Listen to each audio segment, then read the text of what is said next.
faster and faster. 96 tracks. That's how many tracks are in Mario Kart 8 Deluxe, plus Booster Course Pass, for the Nintendo Switch family of systems. That's a lot! Mario Kart 8 is a game that just got added onto for 10 years. And now, with the release of Mario Kart World, I think it's time to finally settle my thoughts on this game. Mario Kart 8 is really the only Mario Kart game I've ever played. It was released in 2014 when I was 9 years old, and with my dad buying heavy into the Wii U. It was a perfect game for me to grow up with. I've played some others, namely World for the last few months ever since the Switch 2 dropped, and Tour because I need something to do while I'm on the toilet. I've also played one of those weird arcade ones with Pac-Man out at Chuck E. Cheese, but that was years ago, it doesn't count. All this to say that Mario Kart 8 is really the only one I've ever played. I had a 3DS, but that was really only ever used for Pokemon, Animal Crossing, and the Mario and Luigi games. I will not be judging retro tracks based on how the track has changed. I'm ranking them strictly based on how much I like them in this game. I also want to make a few other things clear. I am a casual Mario Kart enjoyer. I might be talking about some higher skill things in the video because I do want to improve, but know that a lot of this perspective is coming from someone who just likes to goof around with friends. Like, you know, making the only item we can use be blue shells. This poor fucking guy.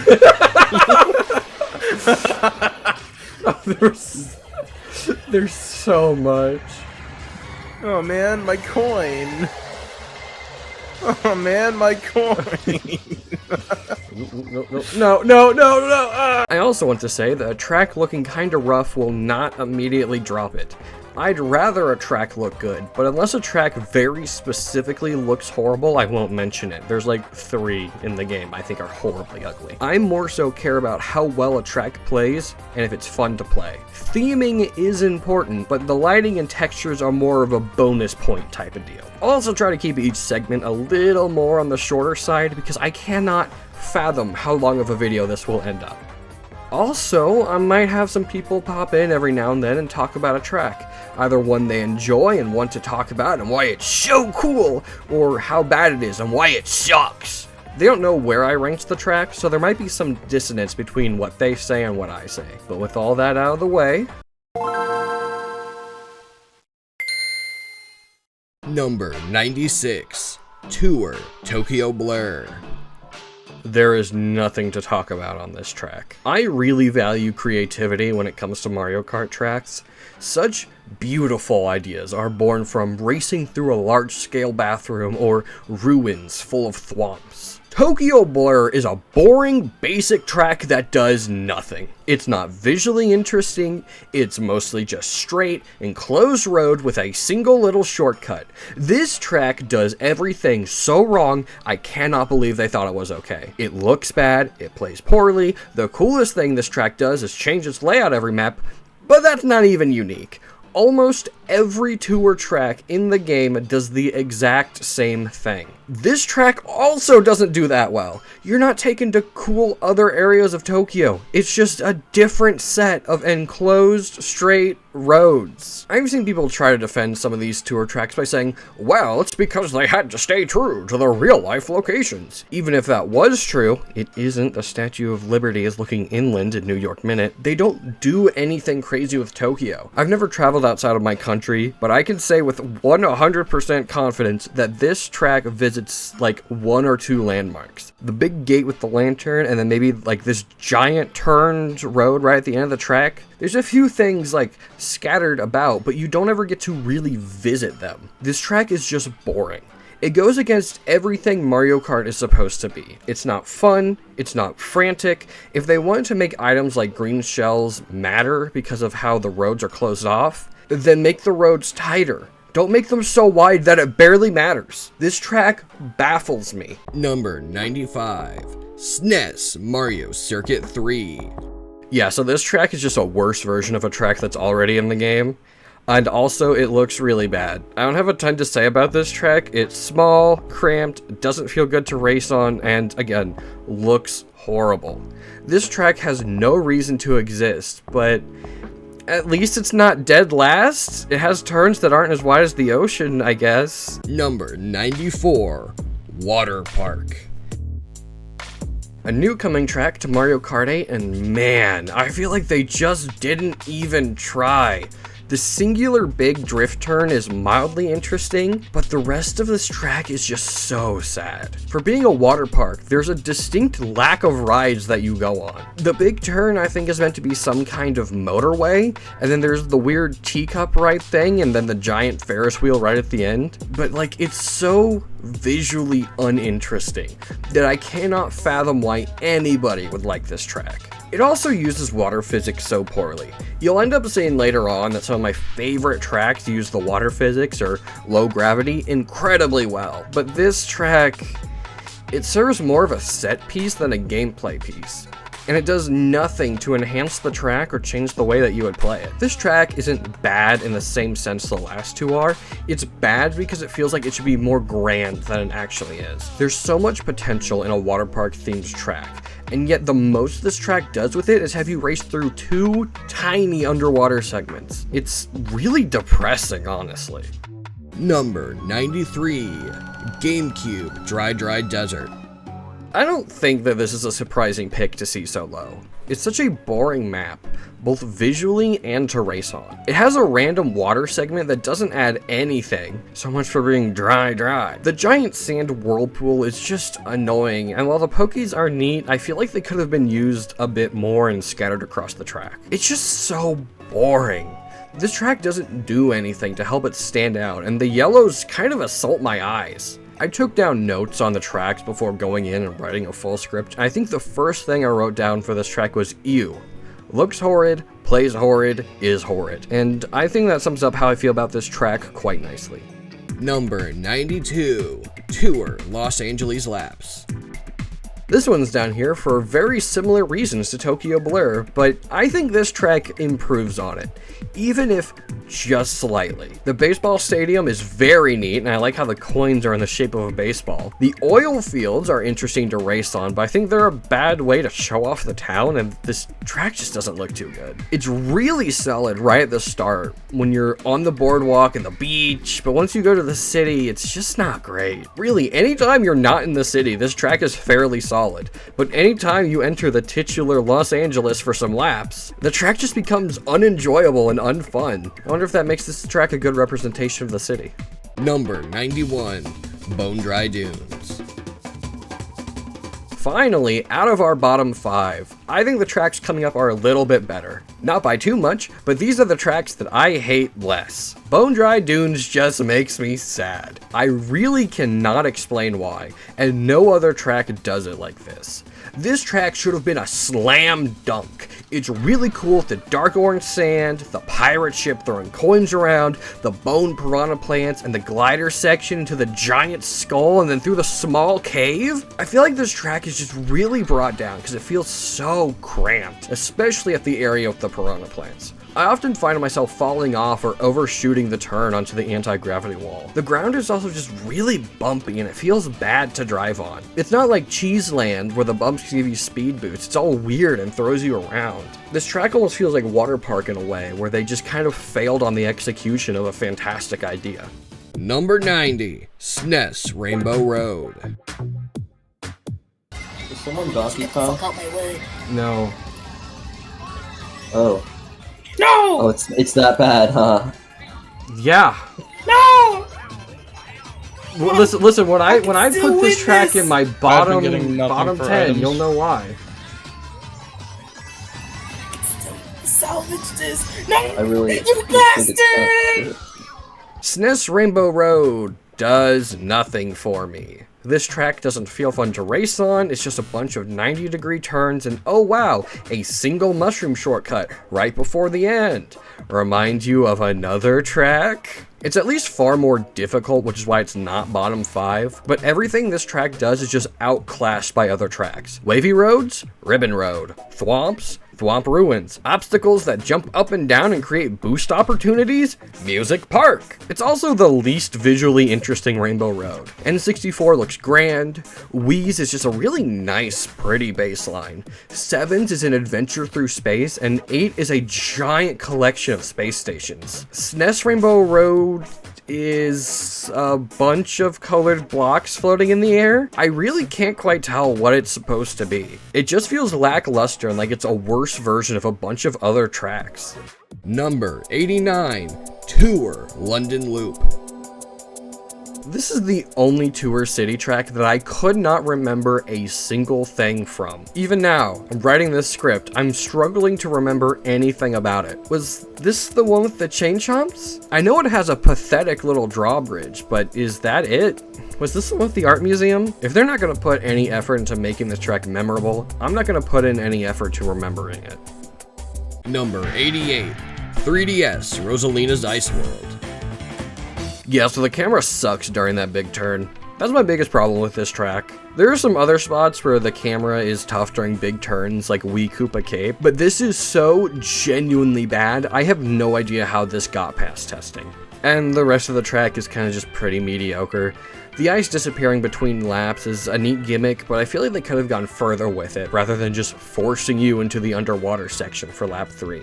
There's also the ice cave, which is fine and ultimately harmless. Then, right at the end, the course is covered with snow, which you're intended to drive on. Unfortunately, there's also a mushroom cut with snow, which you're not intended to drive on. The game just doesn't make that clear at all. Overall, this track just feels fairly bad to race on and not well put together. Especially the two segments surrounding where the lap starts and ends. It's just not good. Number 87, Tour Amsterdam Drift. What is there to say about Amsterdam Drift? The underwater segments are mildly interesting with the pipes blowing air to push you around. I'll be honest, this one's also pretty forgettable. Not as much as London Loop because it has some neat set pieces. Like for the third lap, you take a detour through this really ugly garden. I'll be honest, I've got not much to say on this. This track isn't an outright tragedy like Tokyo Blur or as forgettable as London Loop, but it's also got nothing really to help it stand out. It's just boring to the bone. Number 86, GBA Sunset Wilds. Alright, so this is just a worse version of the same track that Mario Kart Circuit 3 is based on, but it's mirrored! At least some obstacles and the two ramps make it sorta unique. I just feel like this track could have rocked if it was a lot more vertical, like GBA Snowland, for example. Not a lot though, but just enough to add some character, but as it is, it's so boring, both to look at and to race through. But it does have Shy Guys, and that is a plus for any track. I love Shy Guys. I still rather race on it than the other two with the exact same layout because I feel like it's at least mildly interesting with all of the Plains has a completely different layout. No, it's literally the same thing, just mirrored. Have you seen the layout of Donut Plains? Yeah, it's the same as the Mario Bros remake that's in the booster pack. No. It's like a completely different map. It has nothing to do with the other one. It's the same thing. What? No. Number 85, SNES Donut Plains 3. I funked that blue shell. Alright, just in time for you to catch up with me. Oh, wait. Fuck! Hey, grass! Why do we even have it? I say we burn down all the plants. What do they even do? Ah, the track. Yeah, this is the one that Sunset Wilds and Mario Circuit 3 are just worse versions of. I'm not a huge fan of this track. It's so cramped, and the turns feel far too tight and there's not much to do. I do like the Monty Moles near the end, and the little pond is a nice addition to what would otherwise just be a boring grass track, but I just don't have much to say. Racing on this track just isn't too fun. Just like Sunset Wilds, I feel like this track would greatly benefit from some elevation. Maybe plunge a good chunk of the track into the water like they did with GBA Boo Lake. That helped bring that track to life a ton. This track does look kind of pretty though, especially with the lighting. This is also the map to have our first segment featuring the biggest shooter this track has, my good buddy Jason, who does know gaming. So let's see what he has to say. Alright, now Donut Plains is an awesome track. It's got satisfying turns, these little mole guys. plenty of shortcuts if you have items. Now, after seeing all those mushroom shortcuts, you might assume that Donut Plains is a bagging track. Actually, no. If you don't have any items and don't want to lose your lead, there is a lot of things you can do to stay ahead. For example, in this water section, you can actually take a tighter turn to the left of the normal path, jumping over the grass. Then you can hop over the grass here and drift back up to the track again. And if you want to get even more creative, on this bridge section, if you drift into this little bump, you can jump all the way over here, then use your mini turbo to get out of the grass. Also lines you up perfectly to take the water shortcut. These shortcuts are some of my favorite in the whole game. They're creative, fun to pull off, and they utilize Mario Kart's physics in ways that no other shortcut does. Donut Plains is simple on the outside, but when you get creative with the shortcuts, it becomes a completely different course. That's why Donut Plains is my favorite Mario Kart track. Number 84, Tour Madrid Drive. Wait, no. This is the track with the art museum, not London Loop. We're also finally out of the tracks that I actively dislike, and we're on the ones that are fine. They're not outright bad, but I just kind of rather pick something else. And yeah, I'd rather pick something else. Madrid Drive is at least more unique than the other Tour City tracks we've seen so far, but it's still not great. It's at least got some cool stuff though. I really like the Wiggler, and there's the soccer stadium you spend like 4 seconds running through. It unfortunately suffers from the Tokyo Blur closed roads that really bring it down, which is a shame because I do like the few things that this track does well. Number 83, Tour Romavanti. Another tour track so soon. Don't be surprised, most of them are in the bottom 30. People seem to somewhat enjoy this one, and I don't really get it. It's at least focused far more on turns than straight roads with some other tracks, but it's still not too enjoyable. Anytime you're in the Coliseum, the track is pretty fun, like with that big turn and the chain chomps biting through the course, but the rest of it is fairly standard. It has a really pathetic gliding section right at the start of lap 3 where I'd rather just go through the water, some rocky wrenches in a tiny section of the track, and that's it. I'm glad it's not heavy on straight lines again, but this track just doesn't do anything to stand out from its competition and suffers for it. Number 82, Sweet Sweet Canyon. Is anyone mad I'm putting this one so low? I feel like Sweet Sweet Canyon also suffers from everything this track does is just done better by other tracks like SNES Rainbow Road did. Dual roads, Electrodrome and Ice Ice Outpost. Candy theming, Sky High Sundae. Being shot out of a cannon, DK Summit and DK Mountain. One thing the track does do really well is have water that looks like pee. It's probably meant to be some kind of soda, but the yellowish orangish tint it has really does not help it. It's also really drab for Candy Wonderland, with lots of browns and tans making up its color palette. It doesn't feel as magical as it should, but I will give it bonus points for the gingerbread toads. Number 81, Tour Paris Promenade.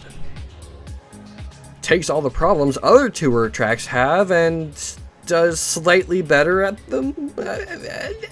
It's not a great course, but it has a few shortcuts. I think the third lap in particular is its strongest, having you run up against the grain right at the start and then going backwards through lap 1. It's just really unfortunate that this track doesn't excel at anything. Everything it does wrong is just done in smaller doses than the other Tour City tracks we've talked about so far, and that's really the only reason why it's right here. What the fuck is your deal, dude? I hate you. I hate you too. Oh, wow. Oh, cool. That's Now I can pass great. you. Now I can safely pass you. No, you fucking can. Come here. Come here. Come here. Leave me alone!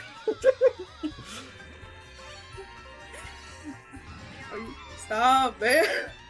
I don't need these. What am I supposed to do with this? They went like directly to the part you can't drive on. I don't know. I have to stop him. Go. Go, my blooper. Please, please. No, no. Alright, so I just beat Floof without drifting once. Number 80, Tour New York Minute. Can you tell that these tour city segments are getting shorter the more there are? New York Minute at least has a bit that sets it apart, namely the look of it. I love nighttime, and especially big neon signs at night, so the aesthetic of this one is barely able to edge it above Paris Promenade. Unfortunately, it's as plain gameplay-wise as Paris Promenade and Athens Dash, with a bit of an emphasis on turns, but overall it doesn't do anything extremely well. The only reason it's not a little bit lower is because, like I said, I like the design of the Times Square area. Sidebar, in the original draft of this script, I referred to it as Station Square.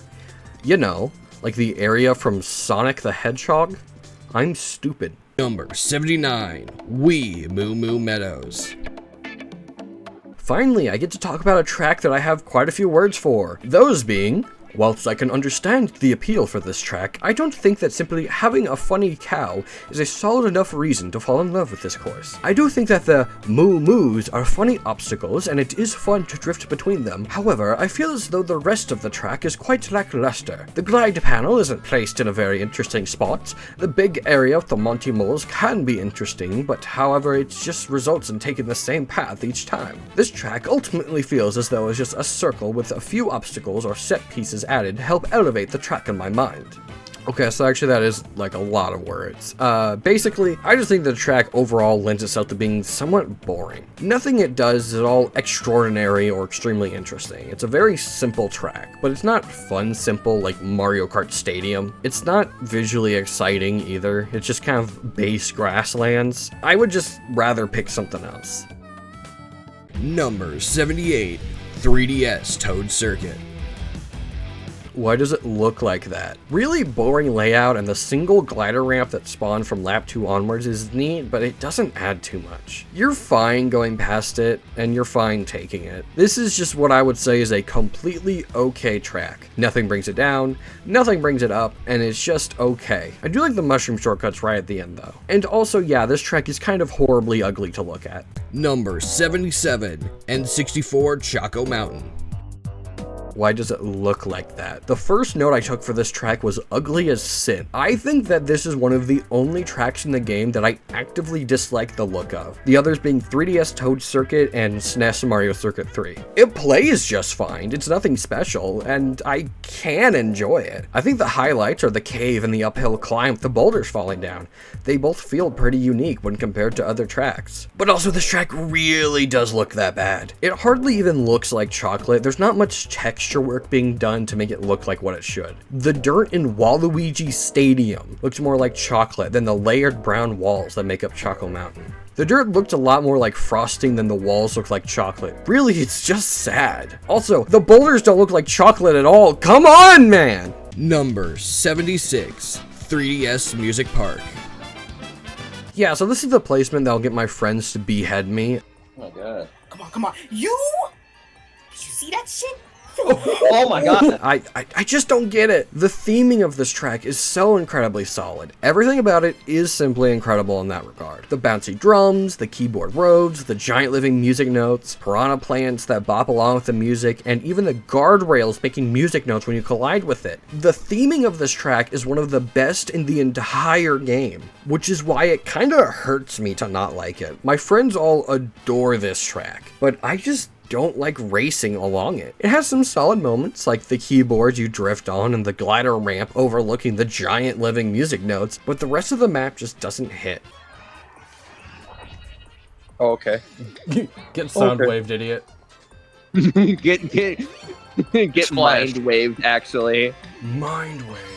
There's also that one jump that always throws me directly into a wall that I can never seem to get right, but that's just a skill issue. I really do just wish I liked this track more. Like I said, the theming is immaculate, but the actual gameplay of the track doesn't hold up. Maybe someone can change my mind. Let's see who it is. It's Floof. I love Music Park. It's so good. Music Park's entire vibe is just so whimsical and fun. I can't help but smile whenever I play it.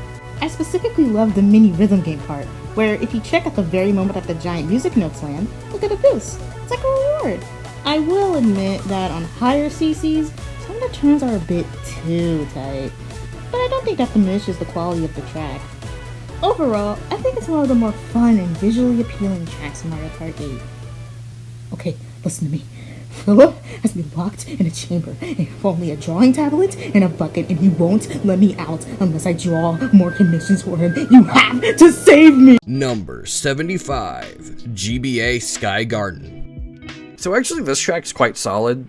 This track would be a lot higher if it wasn't just the worst version of another track. Not in layout, but in look. It's a lot less unique than Cloudtop Cruise, which it just seems to rip a lot of the assets from, which isn't necessarily a bad thing, but that just ends up making it feel inferior when it doesn't have the Bowser's Airship or Lightning sections. It overall just feels weaker when compared to Cloudtop Cruise, despite being a wholly unique track and layout. You might be asking, well, isn't that a bit petty, ranking a track so low, not based off its own merits, but because you believe that another track that uses the same assets is better? To which I say, that is a fair question to pose. And yes, I put Rosalina's Ice World in 88th place because I hate that turn. To drop the act a bit, I do think this track is on the weaker side. It really only has like 4 turns, and one of them you can skip thanks to the giant leaf shortcut. It also looks a bit plain, especially the cloud texture. It's an alright track, but because of what I said before about Cloudtop Cruise and the few turns, I would just rather pick something else.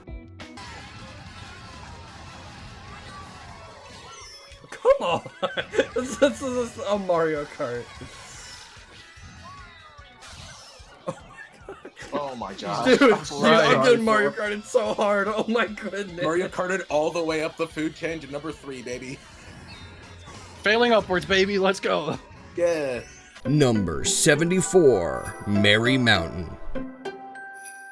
And this is the first track in the tier titled No Strong Feelings or Very Mixed Feelings. This is in the second category and it's down here because I feel like it's very lackluster. I like the idea and the vibe of the whole track, and the first half is great. Ascending the titular Merry Mountain is just phenomenal, with the 2 tracks you can take and giving you some speed boost or a tighter road, or the wider but slower path at the bottom. But it's once you hit the top that the track just falls apart. The half pipe isn't worth taking, and then the descent down the Merry Mountain is rough. It's just a straight shot that's broken up by a few anti-grav boosts, a ledge that has a glider ramp for the last half of the track, and that's it. It's really a shame because this track looks wonderful, especially the bricks right at the start.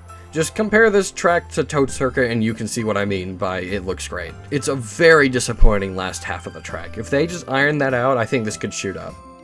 Number 73, Tour Bangkok Rush.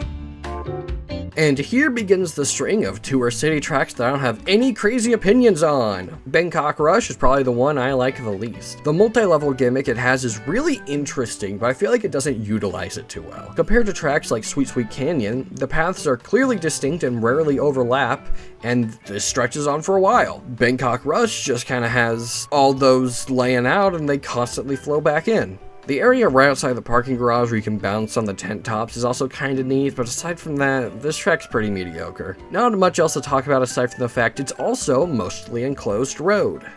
Number 72, Tour Berlin Byways.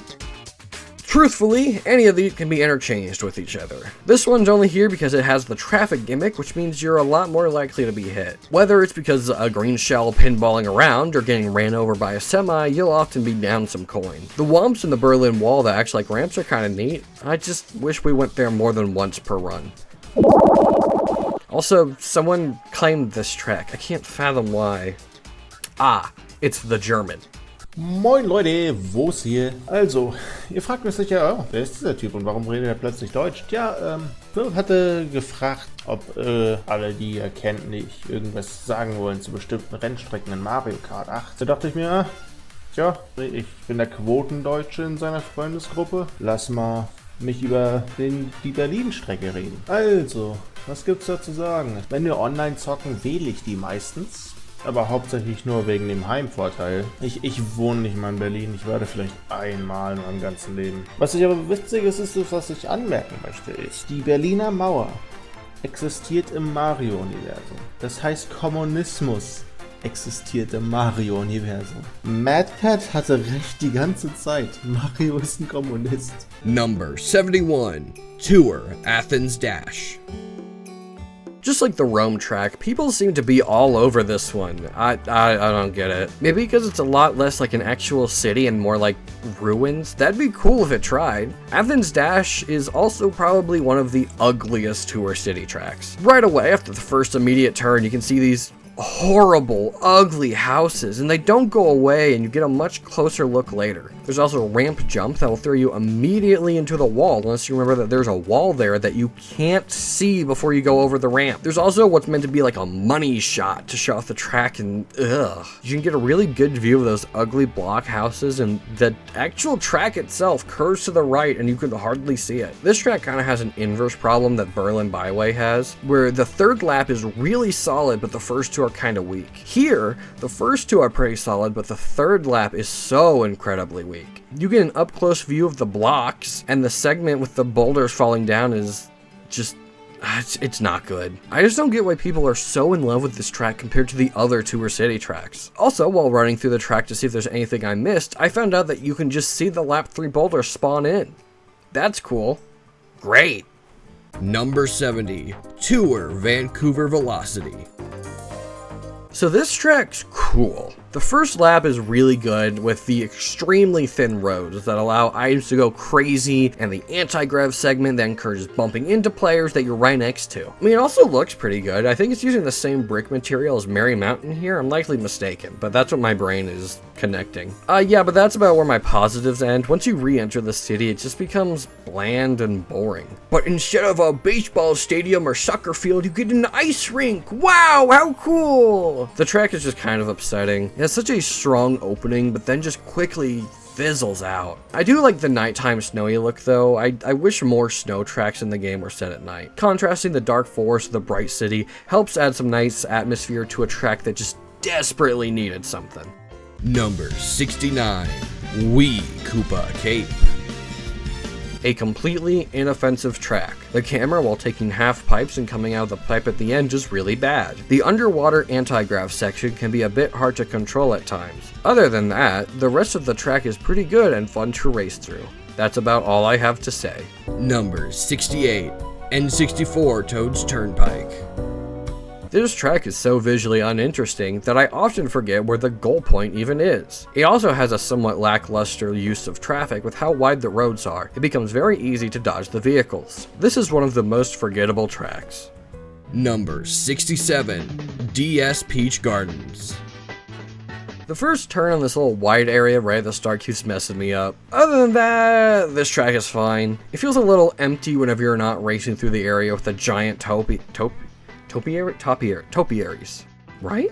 It feels a little empty whenever you're not racing through the area with the giant topiaries and the chain jumps, and that's fine as long as the track itself is still fun to race through. It's fine, I guess. It's nothing crazy, but it feels way too wide, and with how empty it is, it just kind of adds to it. When you come out of the topiary area, you might have to brake drift, which is kind of neat, but it's all pretty boring. The third lap done backwards doesn't really enhance the track, though. It's fun to give Luigi a high five, but I don't particularly enjoy it. However, I do like all the random enemies thrown in.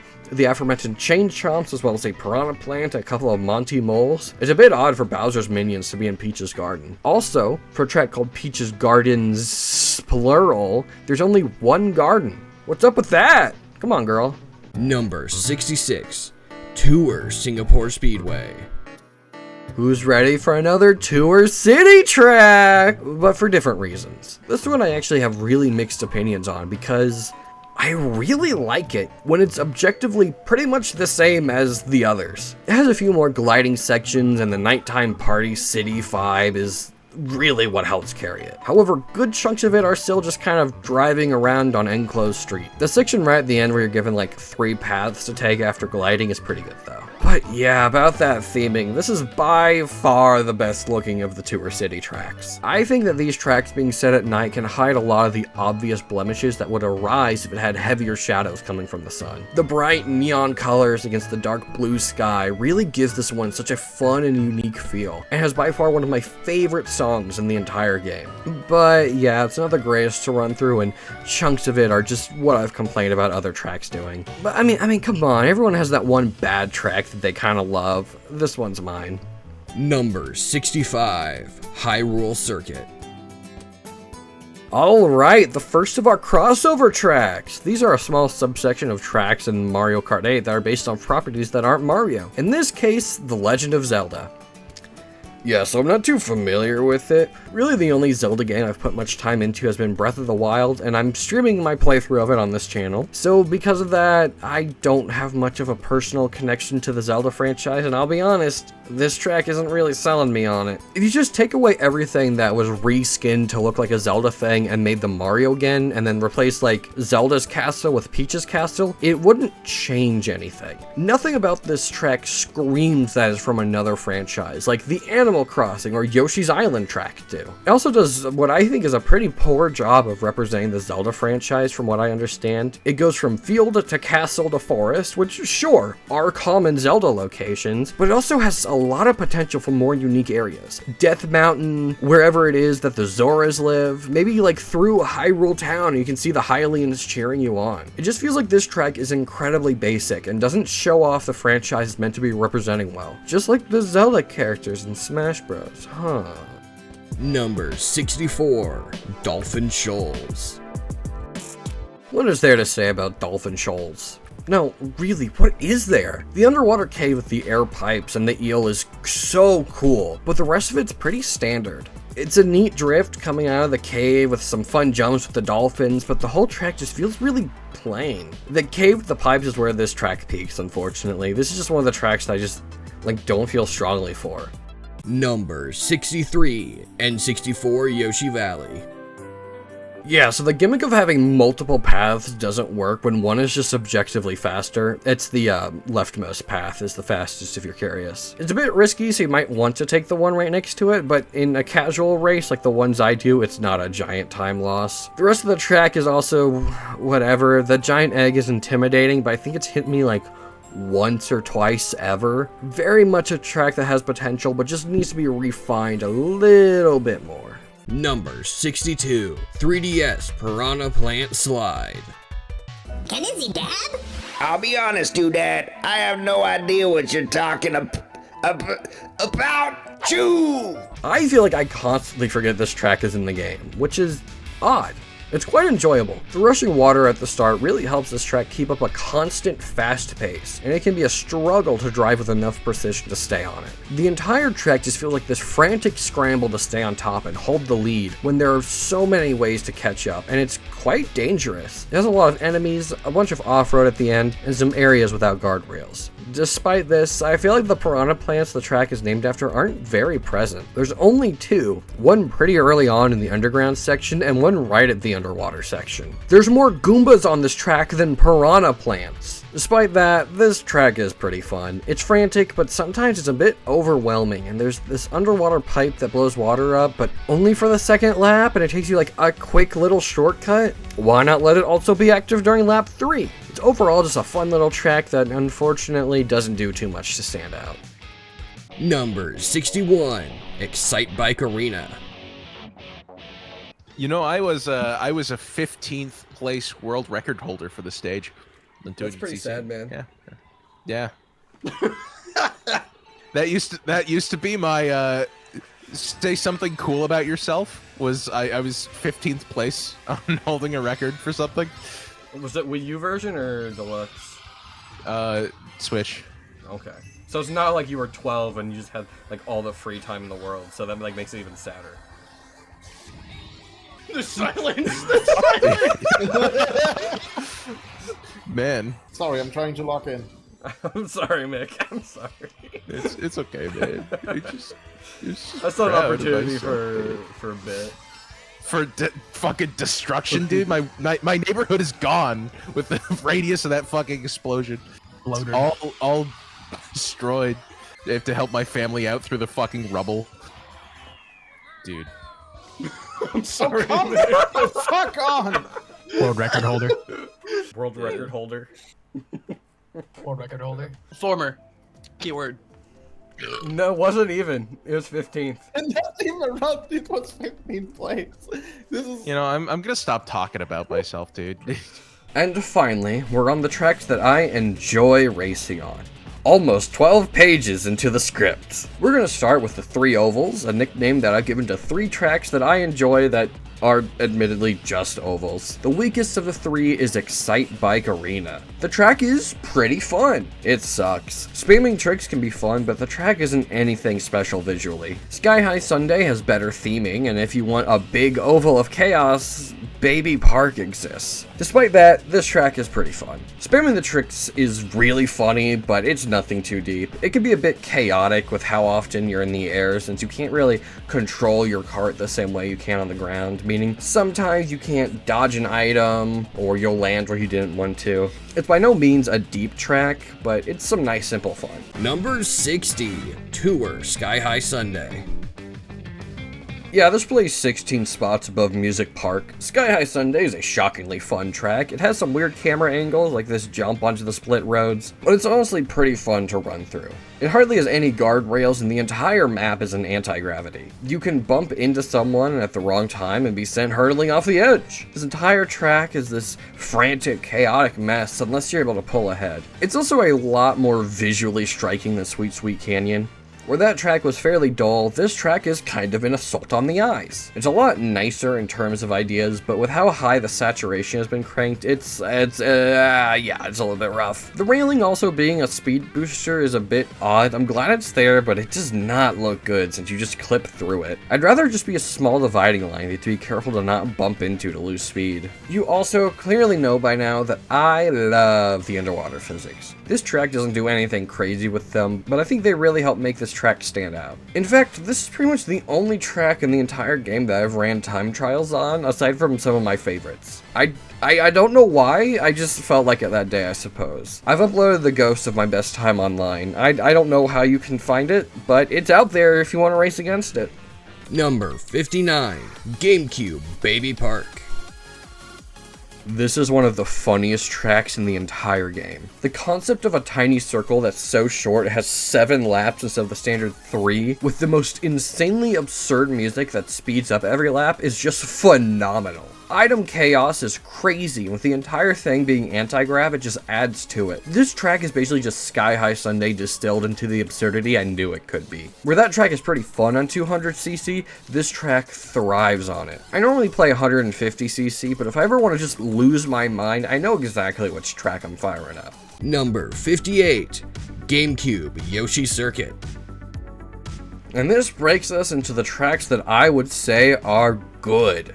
Did you know that this track is in the shape of a Sonic the Hedgehog? This track is pretty fun. It's very drift heavy and feels pretty fun to run through. It's a track that requires a high skill of precision to master. A level of skill that I don't really have, but it's still fun. Really, the only part of this track I dislike are the spines on the back of the Yoshi. They can be really rough to race through sometimes. But this track is nice and solid. Nothing really brings it down. Maybe someone who's more experienced with this series can help me out here. Who have we got? SNESMES. This guy's cool. He plays Minecraft. What's going on, gamers? So Yoshi Circuit is one of my favorite tracks in the game, primarily because of how it prioritizes drifting. I think in every one of its major appearances, I say major like there are other ones, you know, in Double Dash and DS, probably a third one I'm forgetting or something. They're very fun to play on, especially in DS with the whole snaking thing. But in 8 Deluxe, this is the first time I think this track is at its full potential with the drifting mechanic. 8 Deluxe has really perfected how it feels to drift. It feels really good. So naturally, driving on this course, especially at a higher level of play, is inherently fun. It is primarily serving one of the major aspects of this game. Not to mention the gap jump in the beginning of the course. It's such a small time save, but on 200cc, oh my goodness, this feels so great to pull off. Number 57, N64 Rainbow Road. This is a visually stunning track, but it's not the best Rainbow Road. It looks great, but to race on, it's fine. The lights and the colors and the fireworks and the gold that just enhances everything makes it look beautiful. This is the track that the icon for Mario Kart 8 Deluxe takes place on, and it's for a good reason. However, the actual track itself is fine. The chain chomps and wavy roads add some fun depth, and the large parts of the track that don't have guardrails means that the track can be somewhat difficult, and it's also a segmented track, meaning you don't have to race through the whole thing 3 times instead of just one big road. but it's unfortunately not a massively interesting road, mostly just containing simple turns and speed boosts. It's pretty, but nothing exciting aside from that. Number 56, Twisted Mansion. Interestingly fun track. The time you actually spend in the mansion is awesome and incredibly well themed. Then you go into some kind of underwater catacombs and the track just falls apart. The water section isn't fun, the glider ramp is interesting, but ultimately doesn't add anything aside from justifying their existence. And the final little bit inside the mansion doesn't stand out as unique. This is a track like Water Park in my mind, where the concept is so cool, but the execution is ultimately mediocre and lackluster. It's still pretty enjoyable to play on, and I do love spooky, haunted stuff, but it's really just that underwater section holding it back. The end with the haunted armor, though, is really cool. Number 55, 3DS Rock Mountain. A very simple track. It pretty much just exists to show off gliders, but that's alright. It's not the prettiest map, but that's alright. It's fun to play, and that is what matters. It has a cool set piece too. The start of the track being on the edge of a mountain is actually pretty unique. There's just not a lot to say about Rock Mountain aside from the fact that it's some simple fun. I also do want to shout out the song for this track, where I feel like a lot of the songs in this game are kind of jazzy. This one leads heavy into, well, rock, and it helps it stand out. In fact, this track also exists in the Rock Cup for the Grand Prix, so it's rock and rock, rock and rock. Number 54, DS Cheap Beach. I feel like Cheap Beach is kind of a sleeper hit. It's nothing special, but the atmosphere of this map is wholly unmatched by anything else in the game. It's not the most special map, and the layout isn't bad. You can either take a faster underwater path or stay on the sandbanks to eat coins and take ramps. The water looks fantastic, and the little forest and boardwalk sections are great for breaking up the track. But yeah, this track is just kind of carried by vibes. It's probably the prettiest course in the whole game. There's a few other contenders, but I think this one can hold first for a while. You can get some good drifts going, which is always a plus, but this track's just so good. It's just so pretty. Can you believe that this track and Mario Circuit 3 exist in the same game? How did they let this happen? Number 53, Wii Grumble Volcano. This track is fun, but it's also really hard. But it's not hard in a fun way like N64 Rainbow Road is, but hard in the sense of if I don't hit this turn perfectly, I'm going to rip my head off. The track crumbles and breaks away as you race across, with the first lap being really good. The second lap, everything shakes, and then the third lap being the most treacherous, where it's all fallen away. I kind of hate this gimmick. The first lap is still tricky enough, and during the second lap, you can get really unlucky and get stuck in the segments as they're falling away. The third lap also just ends up with some really tight turns because of that. The first lap of this track is really fun, and the second is fine, but the third is really when it falls apart. It feels about as difficult as a Rainbow Road is supposed to be, if not harder, and I'm not quite sure that works to this track's strengths. Number 52, DS Mario Circuit. Another really simple track. It's quite fun to race on, but in terms of Mario circuits in the game, well, it was the fourth one to be added. Nothing it does is really unique aside from the two fire-spitting piranha plants right at the start. I do like the few enemies on this map, like the Goombas and the Wiggler. They really help it feel a bit more alive, but yeah, this is just a fine track. Number 51, GBA Cheeseland. Cheeseland is one of those tracks that I feel has an absurdly high skill ceiling. However, I am not skilled enough to really master everything it tries. The holes in the road let you trick off of them, but you don't really want to do that since they can mess with your drift or even a simple turn. The chain jumps are kind of whatever. The first one can be a threat if you're not in first, couldn't be me, but the second one hits way too often. Visually, the track is also just pretty boring. It's just kind of yellow. The cheese gimmick isn't used to its fullest potential, and the pizza rocks are so out of view. I wonder how many people discovered them on their own. The track has some really cool shortcuts, but overall can feel pretty clunky when played improperly. I feel like this is a track that I'll grow to enjoy as I get better at the game, because I'll be honest, until they fix the intermission spam in World, I'm probably going to stay behind on 8. Ridiculous Philip. Yep. That's his name. Yep, correct. Racing's his game. Please wear it out. Let me get a new one. Something about gamers There being 4 of them. I thought there were 5. What's up, Team DO5? No! Oh, and someone wanted to talk about this track. I just need to like push in this VHS tape, hit play. Cheeseland's great, although not supporting the most diverse colored palette, I think the map finds other ways to shine. The opening cheese hole is a simple but effective shortcut. The first chain chomp will let you slide under it, but only if you're in first place or you're the first person to go there, so it rewards you for being in first place. And the glider segments at the end of the map reward you for backing. Coward. The track is also littered with craters, not too dissimilar from the ones on 3DS Rainbow Road. However, these ones reward your precision with a little speed boost and a coin.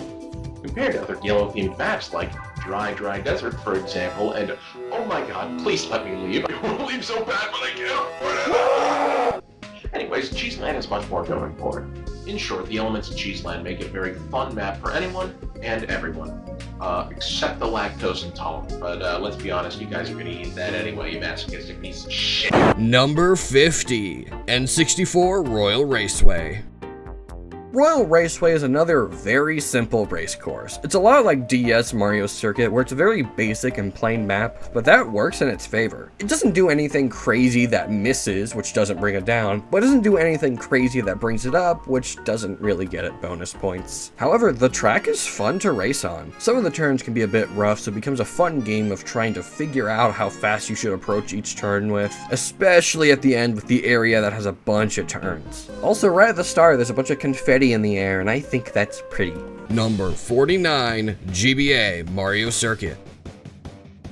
Another Mario Circuit! This track's pretty chill though. Yet another basic race course, but this time it has a small little elevated anti-grav section. Listen, I'm a sucker for a good anti-grav section, especially if it's just one lifted giant turn. They do that a lot for some reason. I do like the colors of Royal Raceway a lot more, but because this track actually incorporates the gimmick of the game, it goes higher. Not too much is to say aside from the fact that it's a fairly solid track. No idea if that little pit stop right before the ending is faster though. I don't really get what this is for.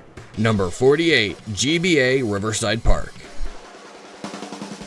Yeah, if you couldn't tell, this tier is mostly made up of the very simple and basic courses. This track doesn't do anything incredibly outstanding, but it's fun. It's quite unique, ending in a drift up a cave, which results in you taking a ramp to burst out of a waterfall right to the end. The walking piranha plants, I think they're called like pitus or something, I don't know, I'm not the biggest Mario fan ever. They're really interesting, but you rarely ever get the mushroom that they drop. It's also pretty nice looking, especially with the lighting. The soft yellow hue from a setting sun adds a nice bit of polish to the map. Number 47, 3DS DK Jungle. Donkey Kong. It's a fun little map. I'm not the biggest Donkey Kong fan. Really, the only one I've ever played has been Bonanza, and that released 11 years after this track, but it's fun. The hidden glider ramp is cool, and the giant banana ruin is a fun little set piece. The Tiki Men make for some unique looking obstacles, even if they're basically just reskinned Goombas, and the giant stone towers at the end are very cool looking. What is their lore? Unfortunately, this track feels really short. I'm not sure what in particular gives off that feeling, but races on it just kind of feel a lot shorter than the others. I'm not even sure if it is shorter, it's just a feeling, I guess. Besides that, it's just a fun little track to run through. Nothing crazy, but I do want to point out the track icon. Pretty much every track has something in the foreground on the right side of the image, but for some reason DK Jungle put it on the left. There's only like 5 tracks in the game that do this, and now that I've pointed it out to all of you, you will be burdened with this knowledge. Number 46, Mario Circuit. The Mario Kart 8 one, the one made for this game. It's another pretty simple track, basically just a straight line with fun turns, but the really fun part about this entire track is that it's on a Mobius strip. That alone is enough to put this track on the top half. You start by racing alongside the castle, so it's right side up, and after a few turns, it's upside down. It's also a pretty fun track, despite how basic it is, since pretty much the entire track is anti-grav. It has a really unique feel compared to the rest of them. It's such a genuinely fun track, and it's incredibly unique, being the only track in the game to have the Mobius strip gimmick. It's a technical feat that this track works at all, really. Incredibly impressive and fun to race on. Number 45, GameCube Donkey Kong Mountain. A pretty fun track. Being shot out of the cannon and then descending down the mountain is really fun. The path is pretty windy, being great for drifting, and the bridge right before the end is really hard to time the trick button on. It's by no means a bad track, but it's just kind of a worse version of Number 44, Wii Donkey Kong Summit. This track is just a better version of DK Mountain in every way. It looks better, plays better, and has snowboarding, Shy Guys. The track is also a bit more varied on the descent. Instead of just being mostly turns, it also has a bumpy segment for tricking and a segment full of off-road for you to weave between. A large part of the track is also covered by half pipes if you feel so inclined. Number 43, Tour Sydney Sprints. By far the best Tour City track. It does have a little bit of driving on an enclosed road, but for the most part they're these big long turns. It's also full of little segments for you to boost through. Can you believe that? An actual cut on a Tour City track! The orange roads also add a nice bit of uniqueness to the track. The ramps you drive past and then over is a fun set piece, and the flat demons in the Opera House look really ugly. Yeah, despite this being the most fun Tour City track to play, it's not the best visually. I still think Singapore Speedway has a beat, but it's not horrible to look at like Tokyo Blur and London Loop, so there's some bonus points, I suppose. Just when compared to almost every other track in the game, there's not much to it visually, but at least it's no Mario Circuit 3! Hey! Number 42, Wii Moonview Highway. So do you remember the randomized tricks from Excite Bike Arena and how it was probably barely noticeable? Did you know that the dash panels in this track are also randomized? It has even less of an impact on the gameplay here. At least the track is really good in other ways. The opening, for example, is really solid, with the two paths that you can take. The traffic gimmick is also back, and it's used fairly decently here. There's a car that's a giant bomb, which cannot be street legal, but it works basically like a bomb if you hit it or run into it. This city is also a nighttime city track, which I think I've made clear I really like the aesthetic of. This track is basically just like if New York Minute looked good. Unfortunately though, this track does seem to end up tapering off. It feels really short, almost like they could interject a whole new segment into the track, and it wouldn't feel off at all. The lap ends remarkably quick, shooting out of this underground tunnel right towards the goal. It could have done with a bit of a longer track, but overall it's fun to race through, especially if you're looking for something a bit more chaotic. Number 41, Animal Crossing. Yeah, so I love Animal Crossing. New Leaf and the GameCube one are my favorites in the franchise for anyone curious, and this is a fun little track. It's nothing special, but it has a few fun little areas. The forest, the beach, and then the city. I do wish they took the concept a bit further, but I can understand why they didn't because of this track's gimmick. It changes seasons at random. I mean, there's no point in ranking them, but like, if I were... 4th place, Spring. Spring, the most basic of the transformations. Its gimmick is spamming ramps all over the track, and I feel like they don't always help out with where they're placed. Not a bad idea, but I feel like it could have been executed better. 3rd place, Winter. Winter, by far the best looking transformation, but with how slippery it can feel a bit rough to race on. It is really fun to see all the decorations though, and again, by far the best looking. I just wish it felt a little bit nicer to race on. 2nd place, Summer. Summer, the base version of the track, and for a good reason. It looks good, it feels good, and it still has more unique areas than Hyrule Circuit. 1st place, Fall. Fall is so pretty looking, and it's basically just better summer. It has a few leaf piles from Maple Treeway scattered about, and it basically just adds to it. It's very cool and very awesome. Number 40, Yoshi's Island.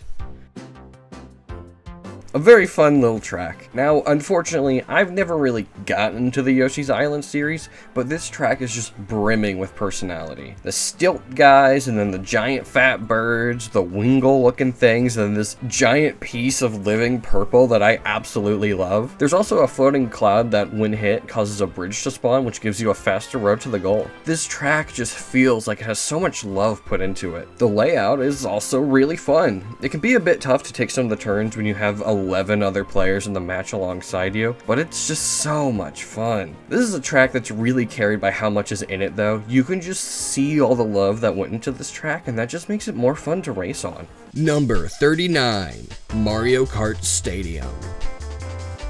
A really simple track. but a really fun one. Mario Kart Stadium has a really good blend of basic introductory areas and some hidden tricks for the more talented. This allows it to have a lot of depth that a lot of the other basic tracks are missing, like London Loop or 8 Mario Circuit, which is why this track is cracking the top 40. It also just feels so good to play. Every turn, no matter how tight or how wide, feels really good to take. There's not a lot to it, but for being the first track in the game, it needs to be nice and simple. And I think it does that perfectly. Everything this track sets out to do, it conquers, introducing players to anti-gravity and gliders with very simple and easy to understand ways. They also have some hidden depth with the shortcut into the anti-gravity area and the glider extension by tricking off the ramp. This track is just really well put together. Number 38, Wii Daisy Circuit. Another really simple track. I can't explain why this one has been placed so high. Really, it should be down next to like GBA Mario Circuit and N64 Royal Raceway, but I'm finding it hard to bring it lower. I like just about everything about this track. The colors, the lighting, the layout, the mushroom glider shortcut. It's just a really solid track. It's a bit simple and that's why it's not up higher, but something about this track just really clicks with me. I just really enjoy racing on it. The big turn with all the boost panels and the coins is also pretty cool. Number 37, Super Bell Subway.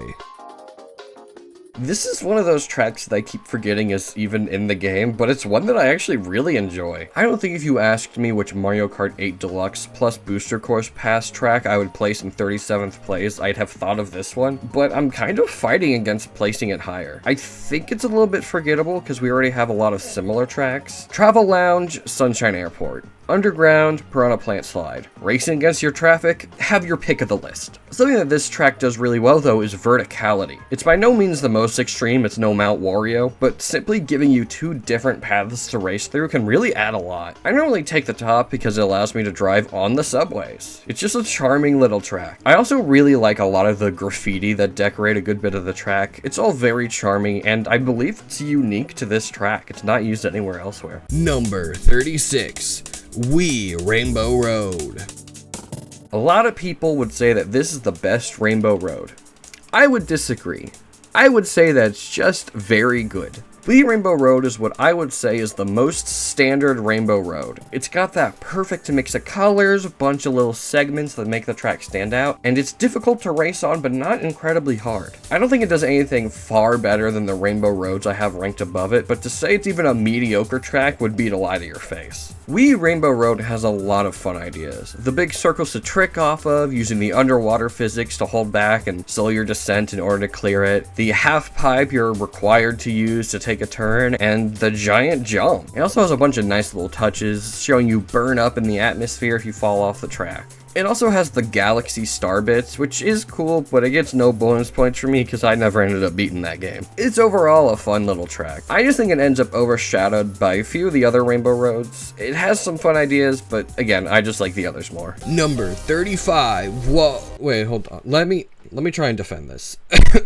So, DS Waluigi Pinball is 35th on my tier list. This is probably the hottest take on the entire list, and it's for one reason only. I love pinball, which means that this track and its lack of racing on the actual board makes me really sad. Don't get me wrong, it's still a really fun track and one that I enjoy racing on, but I just think this is one of the biggest missed opportunities out of any track on this list. I went out to an arcade so I can try and illustrate what I mean. 3/4 of the track end up taking place on what's effectively the ball drop. That's this piece of metal that the pinballs travel along as it's being put onto the board. It has some fun turns, but the entire time you're just waiting and hoping to make it to the board, which is ultimately just kind of underwhelming. I'm not going to dock points for what should very clearly be the backboard being above the out lane, but the actual board itself, it's bad. Pinball machines are known for being loud and noisy, cluttered, full of things for you to do inside them. All this track uses are giant bumpers, flippers, and the pinballs. At least it looks like Waluigi has a multi-ball bonus active and you can't dock points for a skilled gamer, but there's just a real lack of other pinball stuff that would really elevate the track. Spinners, drop targets, stand-ups, like come on, there's not even any slingshots. Where they would be are just solid walls that guide you into the flippers. It's a fun track, don't get me wrong, but as someone who absolutely loves pinball and going to arcades, it just feels a little bit off. Hey ladies, leave my number in chat. Leave my number. Leave my number in chat. No, it's like One. Guess what number I'm thinking of, but it's my phone number. 3. You say the word, big man, and I'll post your phone number all over the internet. I will say, like, I used to have a joke that was, you know what the loneliest number is? No, wait. Number 34, N64 Calamari Desert. And with that, we've finally broken into the courses that I really enjoy. The line was blurred like 10 entries ago, but who cares that much? Calamari Desert is a fun little track. It's nothing too special on the first lap, but afterwards, this track evolves so much. You take a giant ramp that appeared between laps to jump onto the train tracks and then race against the path of the train. Lap 3 starting once you exit the tunnel. It's nothing crazy, but it's fun, and with how short it can be, it lends itself well to turning into everybody trying to make a mad dash to overtake the lead. Number 33, Wii Wario's Gold Mine. Oh yeah, this track looks beautiful. I think this and Cheap Cheap Beach are fighting for being the prettiest map in the game. However, unlike Cheap Cheap Beach, this track is really fun to race on. It's a tad on the simpler side in terms of the path you take, but it keeps it fresh. A lot of the corners are over open void, but they added little ramps for you to trick off of to cut the corner. The track also bobs up and down at points, adding a lot of nice verticality to it. And then once you're actually inside the mine, it's a good time. The mine carts being anti-grav boosters is such a fun choice. It makes the race even more intense as you try to ram into them for the speed boost. The entire track is just a really fun time, and it looks so good while you're racing on it. Number 32, GBA Snowland. When I get happy, I clap my hands and jump up and down like a sim. There's more whimsy in my soul than there will ever be in your life.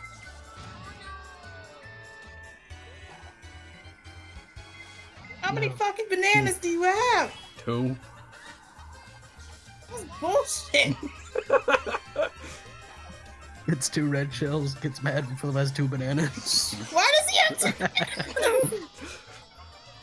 Oh no, he's playing the game. I don't think a man should have that many bananas.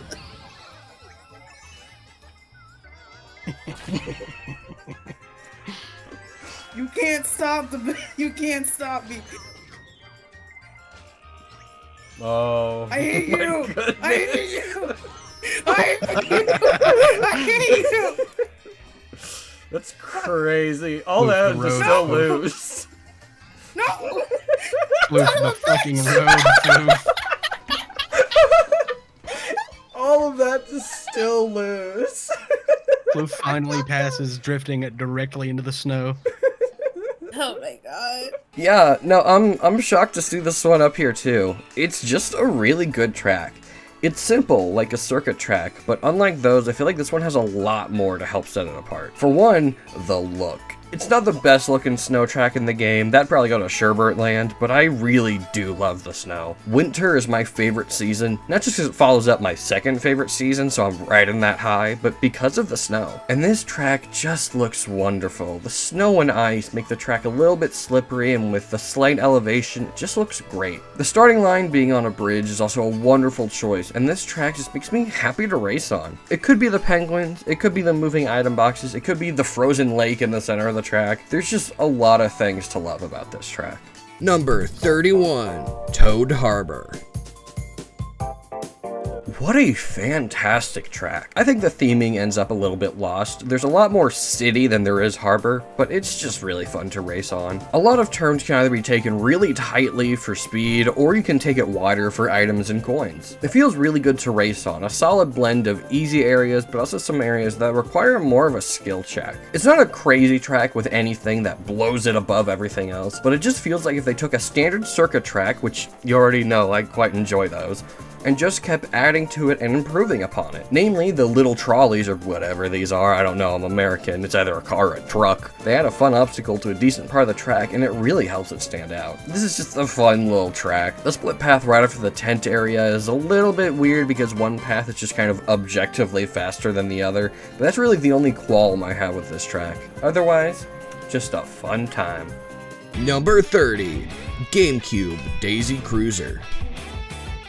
Another really fun track. It has a really unique setting and makes good use of it. You race through a pool, a dining area, an aquarium. Some of the turns can be a bit tight if you're stuck in the Mario Kart chaos, and with how enclosed parts of this track is, you're more likely to be in the trenches. Also, the aquarium is cool, but I'm not sure it's any faster than just taking the path normally. It's a really basic track visually. Aside from the theming immediately around the track, they couldn't do much for the background because it's on open water, although they didn't really need to. There's honestly quite a lot to look at in the boat itself, and it's still pretty. Although it's not perfect. The tables sliding around look a little bit rough, and coming out of the pool not being a trick makes it feel really weird. Also, now is the time where I revealed to you that Daisy is my favorite of the princesses, and both this and Daisy Circuit being this high might be because of that. There are tracks I've placed higher for more superfluous. Oh god, why'd I write that in the script? There are other tracks I've placed higher for more superfluous reasons. Superfluous. How do I say that? Number 29, GBA Ribbon Road.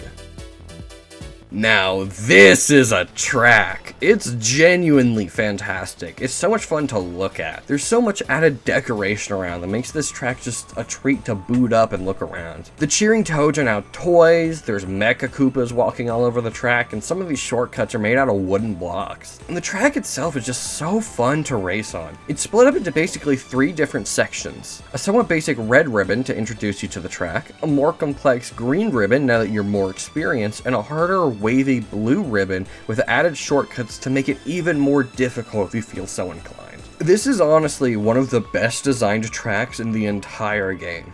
So why is it so low then? Barely breaking out of the 30s. Well, I feel like the shortcuts in the wavy segment can be a bit hard to hit sometimes, and I feel like the glider segment, despite its short length, is a little bit boring with how easy the clown car jack-in-the-boxes are to dodge. Theming is really what this track is best at, and while the actual race itself is fun, I do have some issues with it. But if those little things I have are enough to bring it that low, the competition is so stiff. You can tell I think highly some of these upcoming tracks. Isn't that right? Number 28, DS Shroom Ridge. I have no idea why I like this track so much. It's plain, it's simple, it uses the now overused traffic gimmick. If someone called me dumb and stupid for putting Shroom Ridge over Waluigi Pinball or Wii Rainbow Road, I would be inclined to agree. But man, something about this track just hits for me. I think it's a mix of the simplicity yet the dynamic complexity added by the vehicles. Like I said, I made it clear I enjoy the simple tracks, namely the circuits, and this layout is very similar to one of those. It's not very vertical, it's not very complex, it really only has 2 major shortcuts, but the movement of everything else adds so much to it. The moving vehicles, the moving item boxes, the moving coins, they all do so much to bring this track to life. It's just like a little feel-good track, nothing crazy but doesn't need to be. It's not as fun to look at as Ribbon Road or as complex as Super Bell Subway, but I just enjoy its vibe. It makes me smile when I play on it, and that's what matters. Number 27, Mount Wario. I've seen some people say that this is the best track in the game, and sure, it's really good, but best track? It can be a little bit annoying at times, like the forest, or a little bit boring, like the ski slope. But for the most part, I am inclined to see why. I feel like the cave area is a bit underwhelming, and the dam area is, hey, this is just Shy Guy Falls! But the rest of the track is just great, though. I especially love this little cut right at the beginning, but this track I often forget is even in the game, like Dolphin Shoals or Toad's Turnpike. It's good, I enjoy it, I just don't think about it too often. Number 26, DS Wario Stadium. Now a Wario track that I do remember is this one. It's really fun to race on and quite varied. It feels like an obstacle course, which is great. It's basically a giant dirt bike stadium, full of turns to blast through, bunch of jumps over mounds, and it's got this pretty cool anti-gravity section that keep finding ways to mess up. The water segment right before the end doesn't really do or add much, and I don't think I've ever used this first trick ramp, but changing up the physics for a bit right before the end is a fun little touch. Kind of the same deal with the glider ramp right before the end. Visually, the track isn't anything crazy pretty or special. In fact, I'd go so far to say it could be very boring with the majority of the track being tans and browns. But man, the layout is just so good. It's fun, it's frantic, it feels like it requires a high level of skill to master, and you can't just like mindlessly plow through the track. And I do want to bring something up. Probably someone out there who looked at this track and went, "This is just enclosed road, which you docked points from the Tour City tracks for having." And that's wrong. Those are straight enclosed roads, maybe with a single turn or so, whereas in Wario Stadium, it's multiple turns and there's more to make it interesting. There's nuance! Number 25, Wii Maple Treeway. I'm kind of surprised to see this one so high. It's never a track I see and go, "Yeah, let's run Maple Treeway!" I'm always like, oh, yeah, alright, this one's pretty solid. However, when going to rank the tracks, I realized I didn't really have any complaints. The leaf piles are a fun gimmick, the track looks nice, and it's a really fun layout. It doesn't do anything insanely crazy, but everything it does is just really solid. Also, I imagine the hole here in the leaves is designed for you to be shot through, so then why did you go under it? It's really odd oversight, and if it's not what it's meant for, then why is there a giant hole in the leaves right above where you go through the leaves? Yeah. I forgot about that. Oh, fuck it! How did I get it? My red shell. Oh, I agree with that. I agree with whatever he said, yeah. Saw your fucking I love this game when you just like hit a random odd angle. It's like, okay, 50-degree turn. No, I agree. I don't think he did leave enough for the rest of us. It's just a fun little romp. It can be a little bit difficult to hit this turn up to the wiggler section, but that's good. It adds a bit of difficulty to an otherwise easy track. It's just so nice. Number 24, GameCube Sherbert Land. Such a beautiful map. Like I said, I love snow and ice and nighttime levels, so this track just is everything perfect I love meshed together. And look at those ice skating Shy Guys! This track just makes me so happy. The track is also just kind of fun to go through. A bunch of different routes, mix of wide areas and smaller enclosed routes. It's just a good vibe. It's kind of the same thing with Maple Treeway, where it's less so the track and more so the vibes. They're both fun tracks, don't get me wrong, but I just love to be in the track, and I think that's enough to bring them up this high. Number 23, Sunshine Airport. This is a shockingly good track. I'm not like a big airplane guy, but this track is fantastic. It's a bit on the simpler side, but it feels as though races on this track always come down to the wire. There's quite a few little areas where stuff always goes down, namely the inside of the plane and around the baggage circle thing, you know what I mean. This track just exudes a fun energy. The bright sun beaming down as you race around and through the planes, break people's boxes, and you can even watch a plane lift off. Yeah, this is a bit of another vibes track, but I think the gameplay of this one's a lot more fun. Don't worry though, I have a lot more to say about the upcoming entries. Plane. As in the craft, not the landscape. Plane. Number 22, Cloud Top Cruise. And just barely missing out on the toppest of top tiers is Better Sky Garden. Now, the only reason this track is in the highest tier is because of a few tiny little nitpicks I have with it. The bumpy cloud can be a little bit weird to drive on at times, like with the sand and bone-dry dunes, but to a lesser extent. Come on. The airship segment is really fun, but it's far too short when compared to the longer, yet a little bit more boring lightning segment. It's still fun, especially dodging and weaving to different speed panels based on which is about to be hit, but I just find the airship segment to be better and wish it was longer. But aside from that, I think this track rocks. Like I said, I love the airship segment. I've always loved the looks of Bowser's airships, and I think this one is awesome. I want more of it, is what I'm saying. The beanstalk look of everything is also really fun. I think it's meant to be a reference to like the fairy tale where the guy traded away his livestock for beans that grow into the sky. I'm not sure what other reason these would have to be in the clouds. Speaking of clouds, this track also has a really unique look. No other track in the game until it came along looked like this or took place in the clouds. You had other tracks that took place in outer space or really high up, but this was the only one that took place in the clouds. Also, did you know the platform you land on after the lightning segment is a giant question mark block? This track is just overall a ton of fun to race on, and you can see so much of the upcoming track from just about anywhere on it. It's a real testament to track design.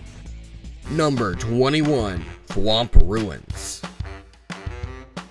And breaking us into our highest tier is probably a shock to you all. Yeah, so this track is just kind of a banger. I love everything it goes for, and the enemies on this track feel far enough apart to not step on each other's toes, but not to feel as though they go underused. You've got 3 thwomps in this little pool area, and then 2 later on in this turn, giving just enough space for them to breathe. You've also got other rocks which will roll down this area and knock over these blocks, opening up a new glider ramp.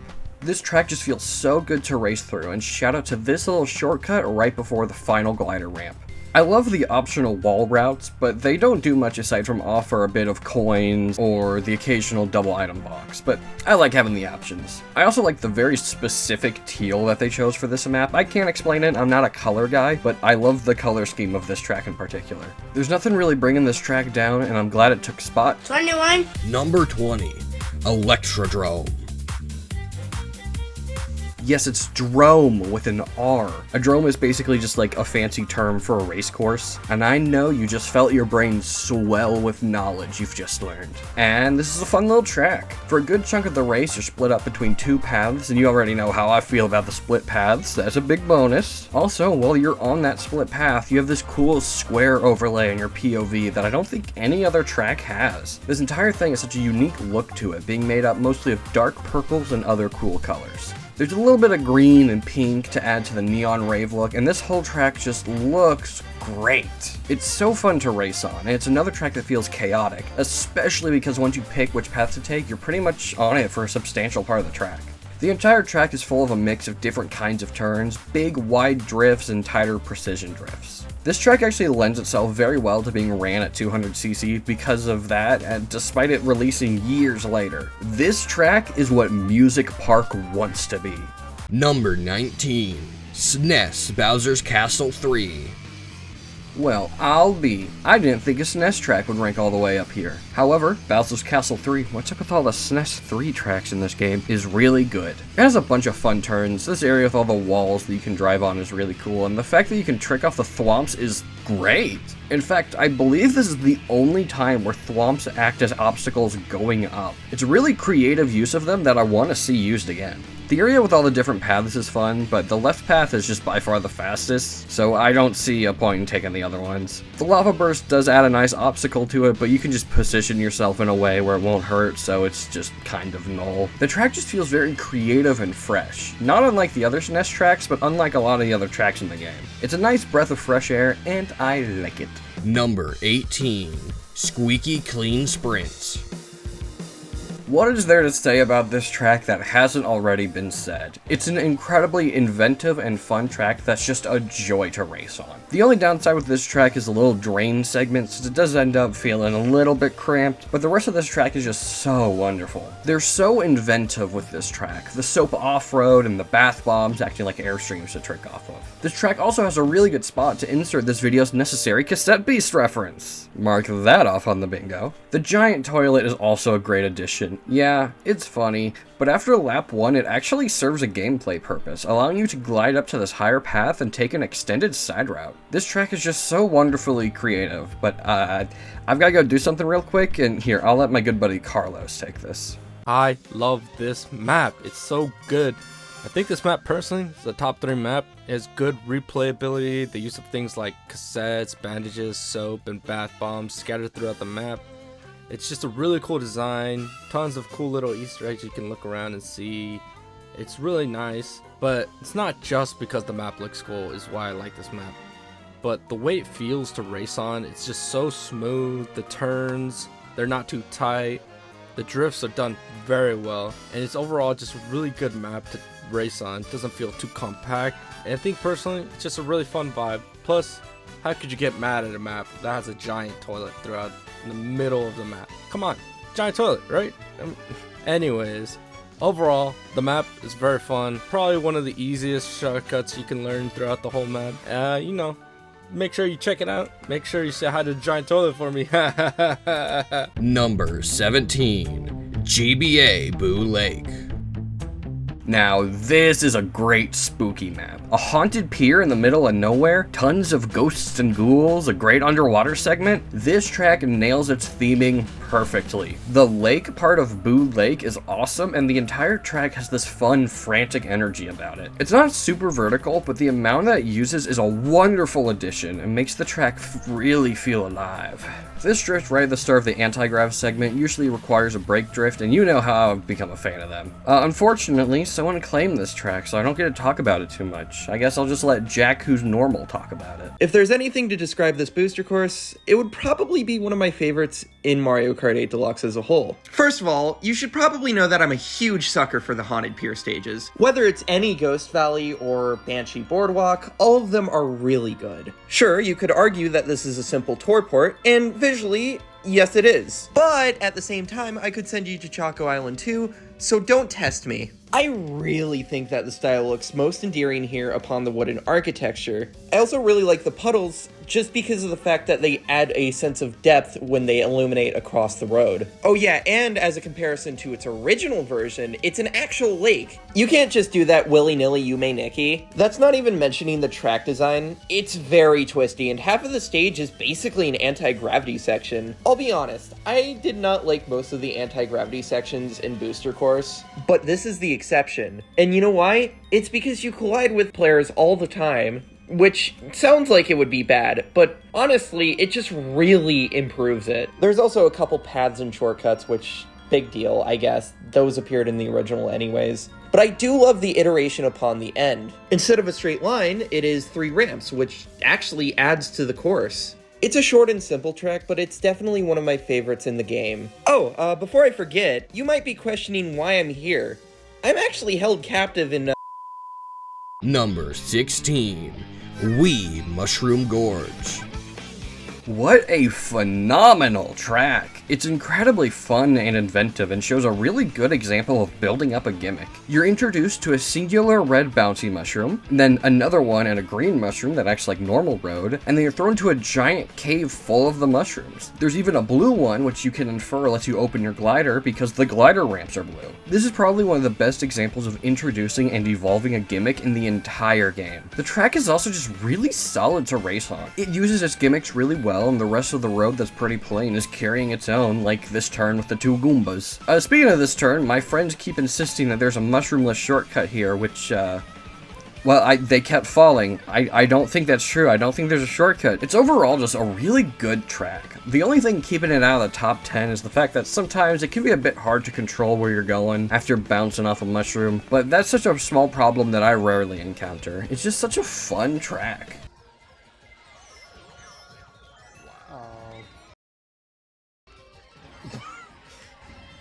Hey, guess what? Number 15. DS TikTok Clock.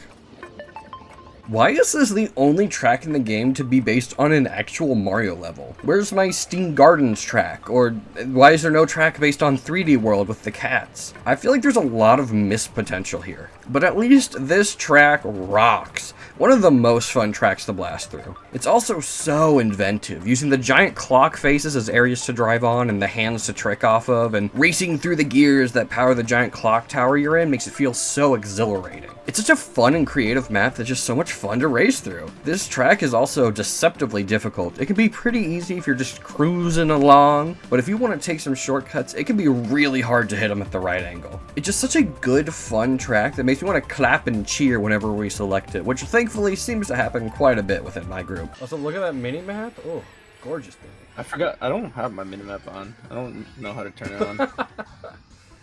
Bro hates information. I thought it was...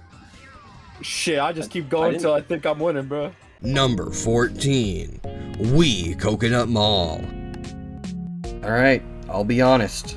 At first, I didn't get the appeal for this track. It was fun, but it's not like best track ever like I've seen people say over the years. It probably would have gone down in like the 30s or 40s, but then I looked around a little bit more. I discovered some extra pathways. Now, this is a track that I love to play. It's not too special outside the theming. The layout is a little bit simple, but I do love me some extra paths, but it has a really unique theme. And it uses the theme to achieve a great result. The speed boosts escalators, the fountain to trick off of, the car obstacles obstacles in the parking lot. It's such a fun and creative map. A real highlight for me is this big turn that's decorated with wall art based on the first Super Mario game. This whole track is just a wonderful vibe and a good spot to race through.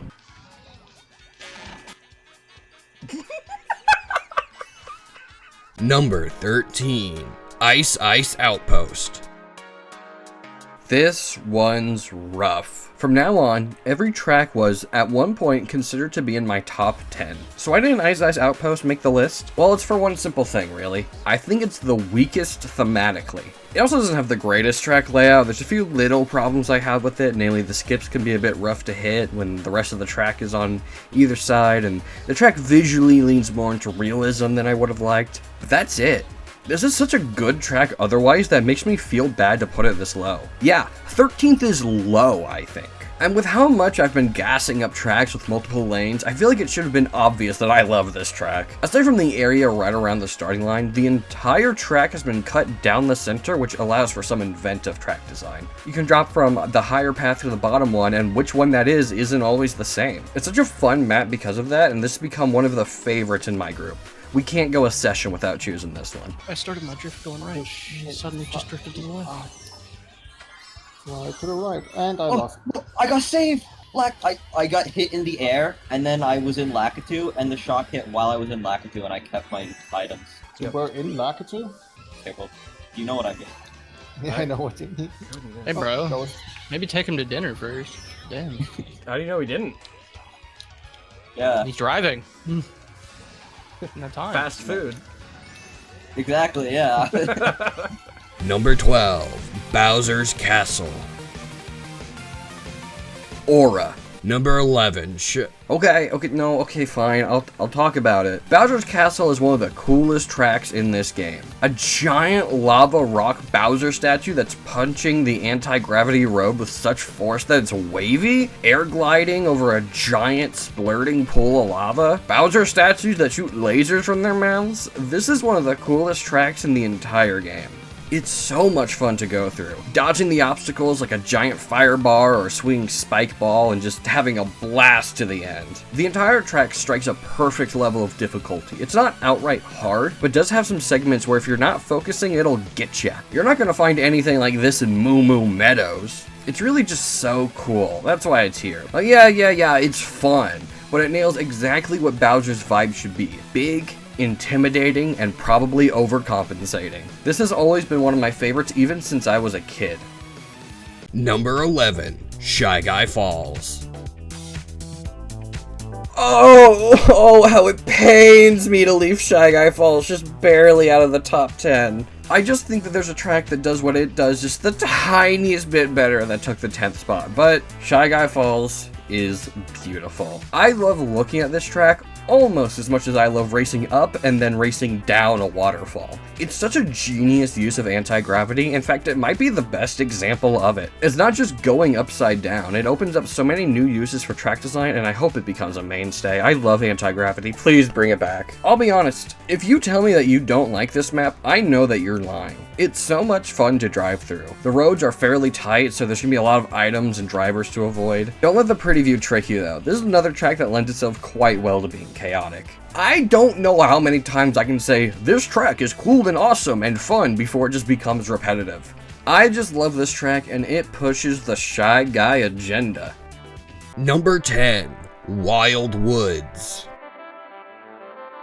And breaking us into our top 10 is Wild Woods, Shy Guy Falls' younger but equally as successful brother. Wild Woods is a beautifully inventive track. This is probably the second best example of anti-gravity in the game, right behind Shy Guy Falls. The entire track takes place in these giant trees as you drive up the outside of the tree trunks, or through hollowed out tree trunks full of rushing water. This track has so much creativity poured into it, and you can see that here in the area of the glider ramp. You can see tons of little Toad and Shy Guy houses houses littering the trees, vine zip lines going between them, and it's just so good. There's also the start of the track where you start at a 90-degree angle going up. It's so good. And the track itself is so fun to race through. Each area is distinct, unique, and never feels dull. The only real straight road on the entire thing is surrounding the starting line, which is to be expected. The rest of the track is full of big long turns, quick tight turns, or a mad dash to end out the lap as you have to aim to hit all the moving speed boosts. This track also just looks stunning. The lighting on it is perfect, really helping sell the whole vibe. Like I said, I love anti-gravity and what it can bring to track design, and I really hope it ends up becoming a staple in future entries. Yeah, World doesn't really have it, but for a track as good as Wild Woods, it would be a pity for this to never return.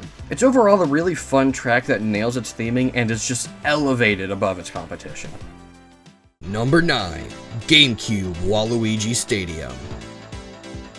Oh, it feels weird to finally be in the single digits, but here we are. Waluigi Stadium is not a track I expected to love as much as I did. It's a stadium, and I like most of those, but that was in like the 30s and the 20s. But man, Waluigi Stadium just hits. It's really fun and feels perfect to drive through, and it's a little bit on the longer side. There's a bit of testing and the average lap seems to come out about 50 seconds, but the track is able to remain fun and fresh the entire time. You've got small jumps, big jumps, half-pipe jumps, a bunch of off-road, fire bars to avoid, and it's just an overall fantastic time. It feels frantic and it feels fast. It's another one of those tracks where it feels like the pack is always running into each other and can be hard to pull away. Visually, it's also on par with the base game tracks. Like I said, I'm not really going to bring a track down for how it looks unless it's really ugly like Choco Mountain or Toad Circuit, but for being a booster course pack track, this track looks nearly indistinguishable from the base game. I think that's a real testament to how much love was put into this track.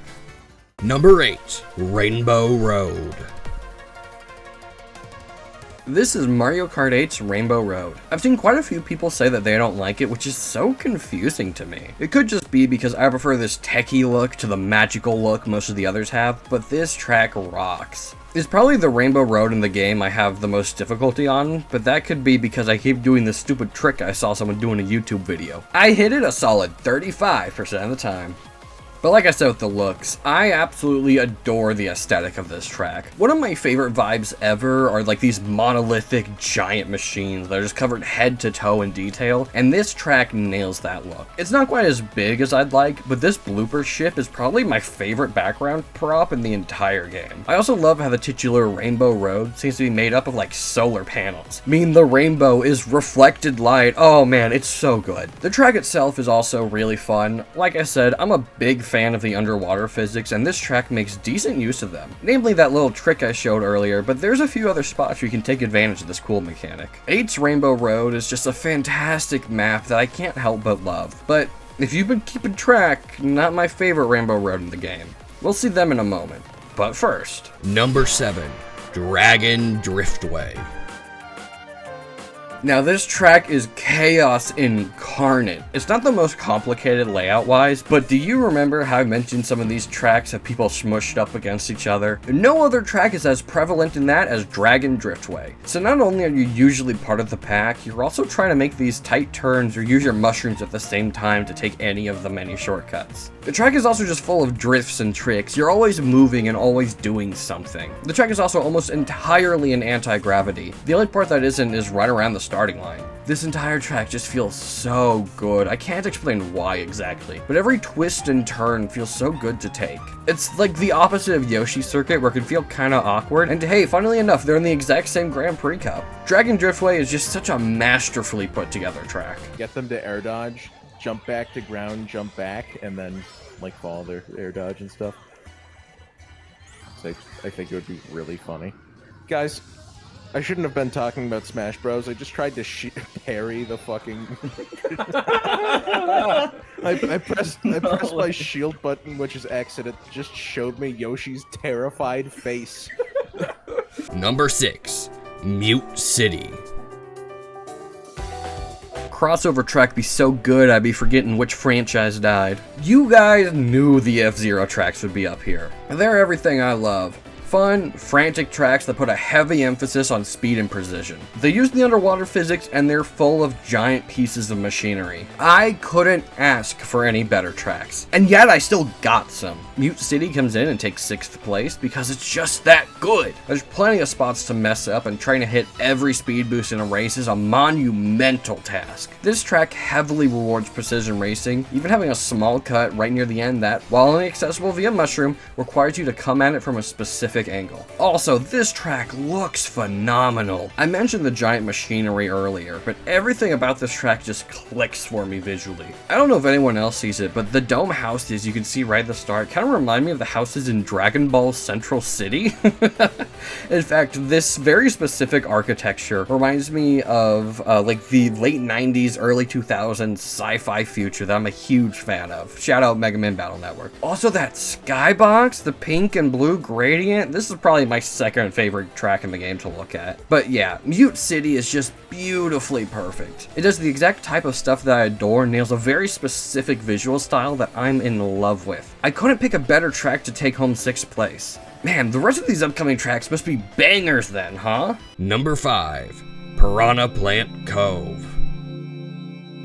I made it clear that I love the underwater physics, and this is the best underwater track. I don't even think that's a debate. This track uses water like no other. This is one of 2 tracks in the game to have major shortcuts, only possible because of the underwater physics. And this track has several of them scattered throughout the length of it. It's an incredibly fun track to try and mess around with. I discovered some of these on my own when the track first dropped. No, this isn't me saying like I discovered the skipped. I'm pretty sure someone beat me to it and I never like publicized any of these. The track is also just really creative. Dash panels and coins right in front of thwomps. You're constantly running up and down ruined staircases, which allow you to keep pulling off tricks for speed boosts. And again, the shortcuts that are only possible because of the water physics. I'm gonna say it again. This track is also technically a tour track, which means each lap takes a different path, and that just adds so much. It feels like a big exploration adventure. Piranha Plant Cove is just one of the most fun tracks to race on, and it feels so good to pull off its shortcuts. I said I'd mention it again. Number 4. 3DS Rainbow Road. It's called a road, it's called a rainbow road. It is a road that you go.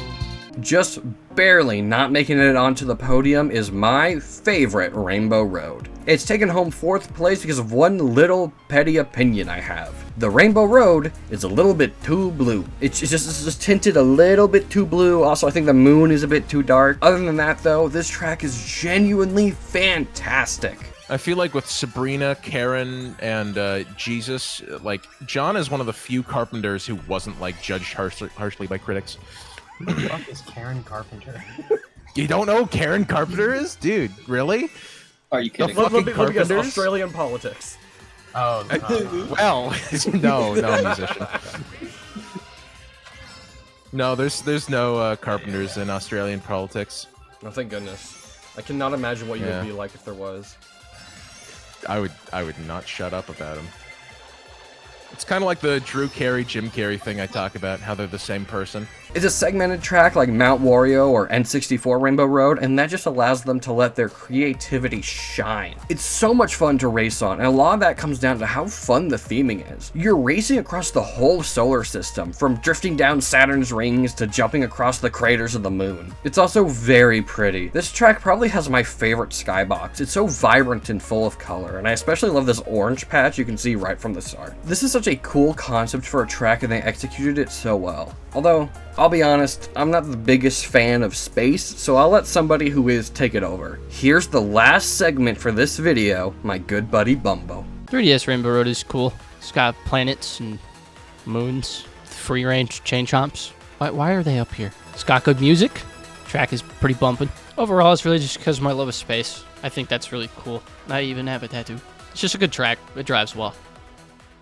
Number 3. Big Blue. Taking the bronze medal is another F-Zero track. Yes, I like this one because it has that one giant skip. However, I love every other aspect of this track. It's yet another segmented track, and it's just so good. The segment with the rushing water can give you so much speed that it can be difficult to stay in it. And then there's that area where you dip down and race with the ocean floor right above you. And then the mad dash to the end of the track as it slowly straightens out is just so good. And again, this track is like my favorite kind of machine stuff. I can't tell what half of it is meant to be, and I love that. I think Mute City has an overall stronger look, but man, racing on this track is nothing less than euphoria inducing. This is just such a good track to race on. I don't even need to explain why. You can see it, look at it. You've probably even raced on it. My point is made for me. Number 2, Ninja Hideaway.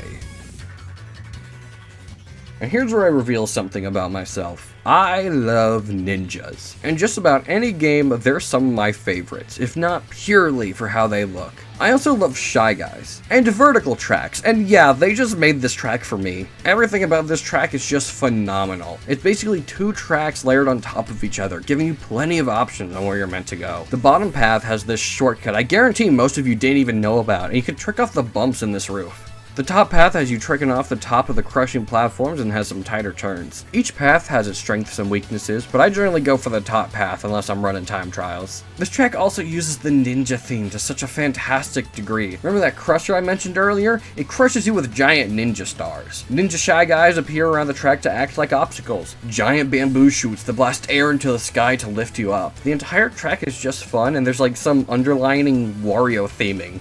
Why is he here? There's also a glider ramp that becomes available at the end of lap 1, allowing you to start the next laps in the air and on the second floor. This track uses verticality in such a good and unique way that no other track even comes close to. This is the type of track that every track should strive to be. Also, quick fun fact, the Lucky Cat Cup is the one to have the biggest diversity in placements. Tokyo Blur took 96th place and Ninja Hideaway took 2nd place, meaning there's a 94 place difference from the first track in this cup and the last. I just thought that was fun to call out. Number 1, 3DS Neo Bowser City. Y'all got any good track design? Yeah, we got Aura too. Neo Bowser City is my favorite track in the game. Everything this track does is just exactly what I want. Cool machinery, nighttime, neon lights, rain. It's like they designed this track with my specific tastes in mind. And it's not just the visuals. The track itself feels so good to play. Multiple big turns requiring you to brake drift in this fun little path right at the end where you need to thread the needle with your glider to hit this air boost. The track actually lends itself to drifting very well, and it's the fun type of drifting. You have just enough space to reorient yourself once you've let go. It's not a track like Yoshi's Circuit where it feels like you're fighting with the game. Everything in Neo Bowser City just flows so well. That giant turn, you know the one, is one of my favorites in the game because of how dangerous it is. This track almost feels like it has Rainbow Road level difficulty, just lose some of the walls. The track is actually really difficult, which is great. A lot of the tracks in this game are honestly on the easier side, so having a non-Rainbow Road themed track that's really hard just feels good. The one thing this track does poorly though is the song. I feel like it's really plain and basic and doesn't represent the track. Sure, that's because it's a remix of a lot of other songs, but I feel like this track loses a bit of its identity because of that. Ninja Hideaway, for example, has one of my favorite songs in the whole game. It's fast, upbeat, and accurately represents the track. Neo Bowser City doesn't really have that. I hope in a future game it gets a whole new song or the song is performed in a new style that lends itself better to the visuals of the track. Because have I talked enough yet about how pretty this track looks? The night sky and dark city allows the neon lights to pop, and then the rain reflecting them just makes it look so beautiful. The rain effects on your camera as you're racing through really helps also really helps this track stand out. It's like the squares in Electrodrome, where they're a nice, fun little addition that don't overstay their welcome. Neo Bowser City is a real standout track. It's so visually distinct and plays so differently from any non-Rainbow Road track. It's a track I absolutely adore, and it's my pick for the best track in the Mario Kart 8 Deluxe Plus Booster Course Pack.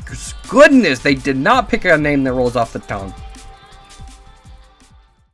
So, here we are. I think it's pretty clear that my favorite tracks in the game are the fun, inventive ones with a cool theme. That sounds like a lot of requirements, but a lot of the tracks in the game hit that. I'd say the top 13 are all really good, especially in terms of just how to make a fun racetrack. I would say the top 21 are just some of the best tracks in general. I'll even be willing to say that the top 36 tracks are just really good tracks. I would even be willing to say the top 61 tracks are just good and fun in general. Despite what I said in the video, I really only outright hate like 4 tracks. My bottom 5 consists of a 5th that just had to fill a slot. Sure, I'm not the biggest fan of Donut Plains 3, but I'm sure I've developed some form of Stockholm Syndrome after making this video. It was fun to look back over the years I've spent with this game, because I really did grow up with Mario Kart 8, and I think I'll continue to stick with it until the new one can get some stuff sorted out. I love Mario Kart World, but I don't think any of its tracks hit anywhere close to my favorites from this game.